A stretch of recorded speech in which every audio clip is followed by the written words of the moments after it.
Story number 1. After a year, people are taking my side. There's a specific girl who has been friends with almost all of my friends.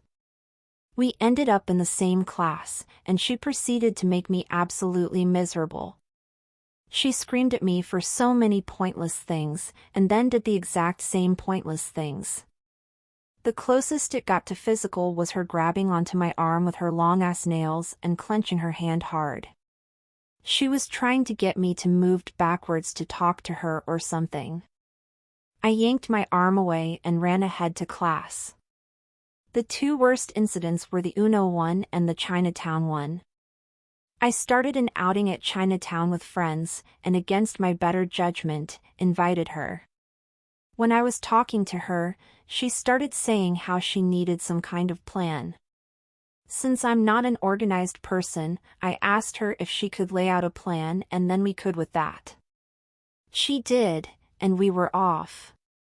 As we were all walking towards Chinatown, she started panicking about finding a place that would seat all of us, we're kids. Despite me explicitly telling her that if she wanted a plan, she could make one and I'd work with it, she decided to start yelling at me. "It was your idea, you should have come up with a plan. There was a plan, you were supposed to make it." Chewed me out about planning loudly on the street in front of my friends, and didn't give me a chance to justify myself. None of my friends said anything. Once I got home, I ended up crying for almost an hour. The second was a game of Uno with random classmates. I could see cards because we were squished in a small circle. Trying not to cheat, I spent most of my energy finding a vantage point that wouldn't let me see cards. Whenever I missed my turn, she'd shriek at me for it. Eventually I broke down and ran to the bathroom to cry. I couldn't even do that, because I bumped into someone there. My teacher sent me into a different room for the rest of the period. Me and her have had a conversation where we both agreed that we hated each other. When I told her why I disliked her and cited the Uno incident, she laughed and told me she was just especially mad and didn't apologize. I was livid but too scared to do counter. It's been a year, and we are in different classes. This year, I gained enough confidence to start taking action. She tried to come along with me and two friends to a new mall. Luckily, one of my friends knew about my grudge against her, and politely refused for me. The next time she asked to come along with a different group, I told her hell no, I hate you. That particular outing, we revealed where we were going before she got turned down. Lo and behold, she followed us there and we saw her multiple times while we were walking or in a shop. The friends I were with actually supported me unlike before, and expressed that they were also angry with her and thought the stalking was creepy. Just a few days ago, I went to a birthday outing with a girl and her friends.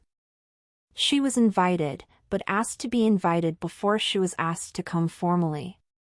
A few hours before we left, she invited along another person, without telling the host of the birthday party. The host let her come, but seemed really let down.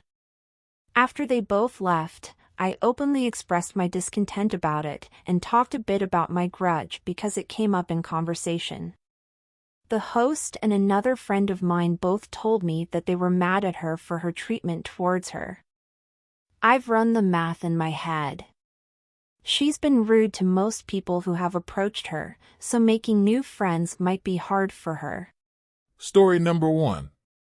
Posted by the Devil's Dart.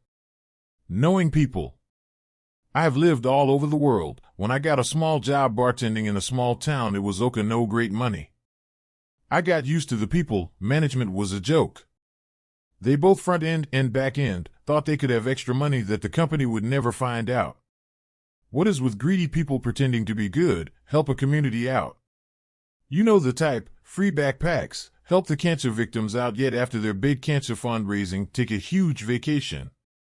The B/M and one of the daytime bartenders were in on collecting for the Cancer Society, bugging people for their change.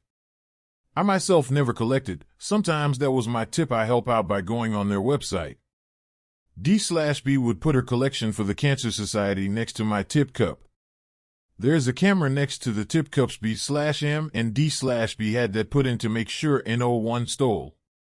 One day she thought I was messing with her money. A customer wanted the change for my tip, not the Cancer Society, and had me take it out of the cup and give it back to him.